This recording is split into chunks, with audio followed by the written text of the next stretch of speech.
One of the things that humans, I think, are particularly good at is entertaining counterfactuals, which is kind of a fancy way of saying that we're really good at lying, or of thinking about things that aren't true, thinking about things that aren't the case. You know, we lie, we dissimulate, we fantasize, we imagine, we predict, we retrodict to imagine different kind of pasts, we regret different pasts that we didn't live within. We look forward to futures that we haven't got into yet and dread other futures that we haven't got into yet.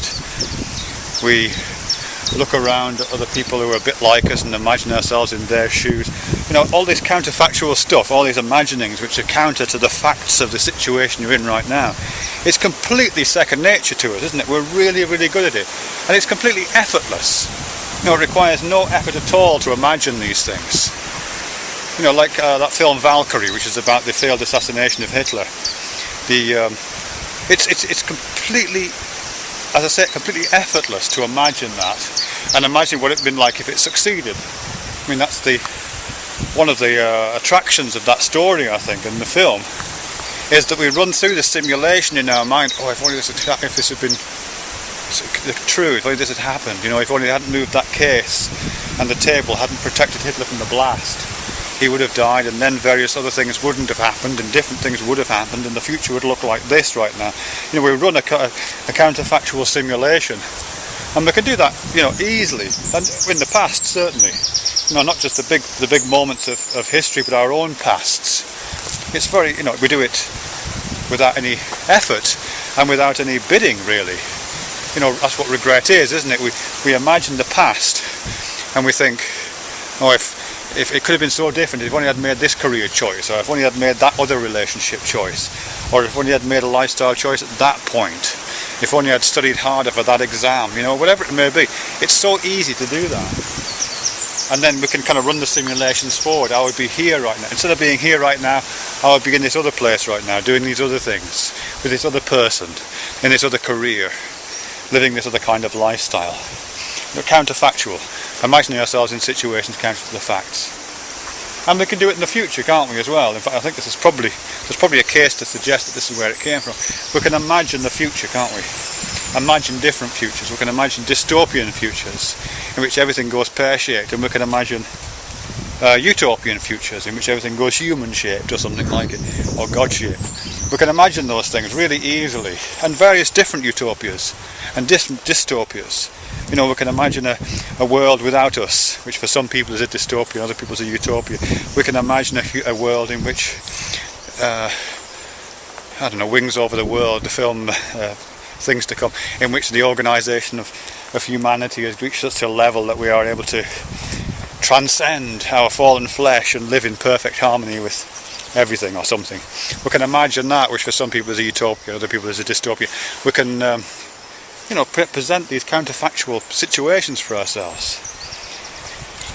I say that's there's some evidence to suggest that happens, that there might be an origin, that ability to predict might be an origin for this stuff. Because I know there's some stuff in motor cognition, those ideas of the origins of mind within movement, which suggest that, you know, some simple creatures are able to run very simple simulations. So I'll step out the wind. Very simple simulations of the next few seconds of their lives. You can imagine that, and based on the experience and the small little memory of the last few seconds of their lives.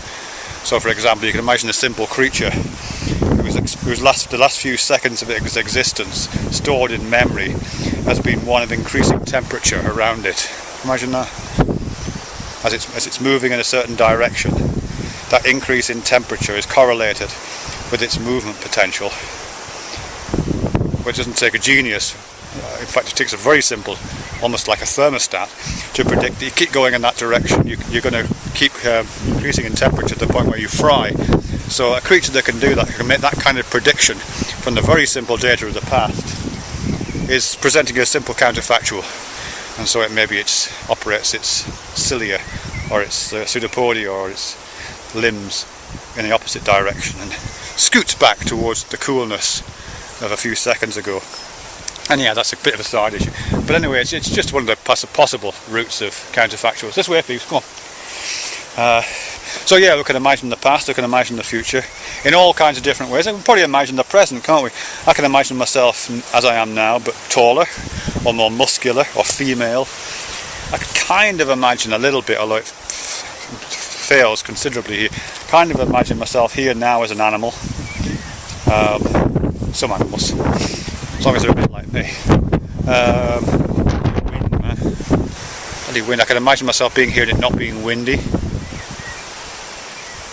You know, so I can imagine all kinds of counterfactual presents as well as futures and pasts. But as I say, it's effortless, isn't it? I mean, why is that so effortless? Why is that such an intuitive thing to be able to do? And why is there a cow on the side of the canal? That wasn't what I was imagining. Look, cow, side of the road. Tell you what's happened here. This is an interesting situation. Because the cows belong in that field over there. That's where they belong, over there. But this fella here, I don't know what he's going to do. He's going to attack me. You see, what's happened is he's walked in the canal over there. They do this sometimes. I can't help you, mate, sorry. They walk into the water there or occasionally fall in, and then sometimes they manage to scramble out here. Oh, that bugger, I'll put my dog on a lead. I'll record this for posterity just in case it all goes really horribly wrong. Phoebe, come here, because I have to walk past it. Come here, Phoebes. I'll put the dog on the lead, otherwise they'll both get scared. But I will record this strange moment, which I wasn't expecting. Come on. And see how we go on. It's only a young one, but they sometimes get curious more than aggressive.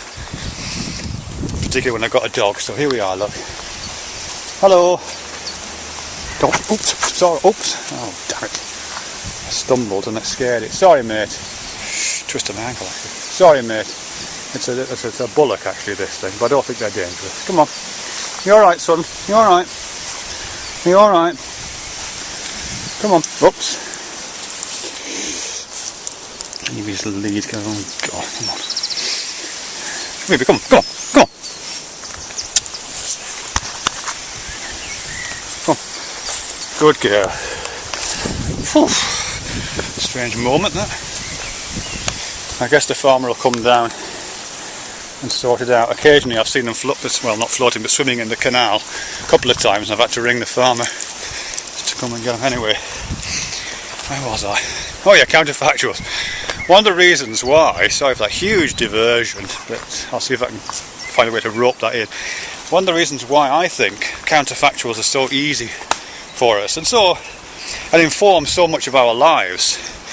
I mean, they really do, don't they? I mean, there wouldn't be anything like politics, for example, if it wasn't for the fact that we're able to imagine a set of alternative counterfactual futures and then make choices and make political choices and employ politicians to help to steer us towards those or sell us those potential futures. There wouldn't be anything like insurance. You know, we insure things, we insure our property, our lives, our cars, our dogs, our family, our, you know, whatever. We insure stuff, don't we? Even though most insurances, you know, most people don't make claims on their insurance. We do that because we can imagine counterfactual futures in which something horrible goes wrong and we need to make that claim. You know, so much of our lives are caught up in those counterfactuals. And it is effortless. And just the intuitions about who we are. You know, things like free will and the alternative, predestination, is entirely founded on the idea of counterfactuals, isn't it? You know, if we did believe that we're all, you know, just on a track and there is no alternative to what's happening now, what happened in the past and what happened in the future, we firmly believe that at the level of not being able to imagine alternatives, then there wouldn't be this idea of free will, would there? That's what it's all about. Predicting, running simulations of counterfactual futures based on slightly variable presence, and then making what we feel as choices within those things. But those things, yeah, but I think the obvious of that needs explaining, and I think one of the reasons why it's so obvious, why it's so seamless and effortless, is because of the way we understand time. Finally get to the point. Because of the way we understand time. And I think we understand time based on metaphors of space. And it's not just me who thinks this, there's a lot of evidence to suggest this. It's present in all the language, it's present in all of our conceptualization and the way we use metaphors and so on. But it is based on, we understand time like space.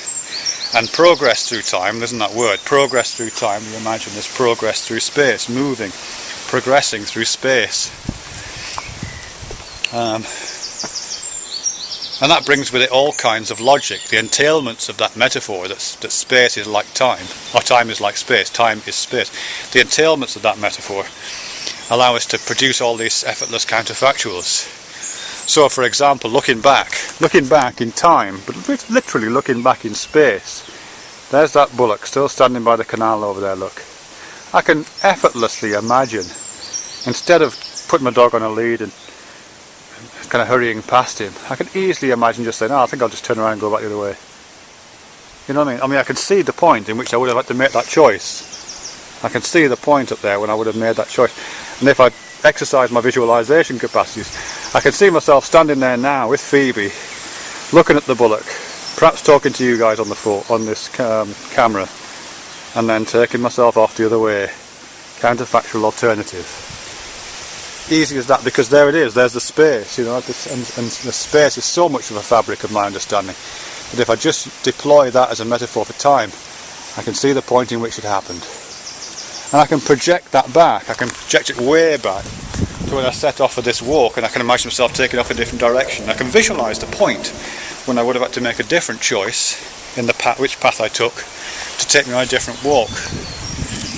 And I can do the same for the future, you know, here I am, look here. And yeah, look, I'm going to go this way, but I can easily imagine myself going that way and down to the stream that's at the bottom of this little valley. Easily, I sometimes do that. You know, it's there, the future is bifurcating, right there. Space is bifurcating, and that's the logic that I'm deploying to understand time. So just as space and my journey through space, I can only make one journey, but I appear to be able to make several counterfactually alternative journeys. So I'm not imagining that with time, I think. I'm going this way, of course, but in a sense it doesn't matter. I'm going this way to the utopia of the locks over here, as opposed to that dystopian stream down there. It's actually very beautiful down there. Yeah, so I think that's what's going on here. I think this, particularly movement in space, just provides so much of the logic for our understanding of time. In fact, I wouldn't be at all surprised if the bits of our brains that were taking care of time were also the bits that were responsible for taking care of space. So thinking of counterfactuals is thinking about different places to be, and thinking about the different futures is thinking about different places to be in the future, and thinking about the past is thinking about different places to be in the past. There, I could have been in that water, I could have fallen in, and I could be there right now, drowning. Not waving, but drowning.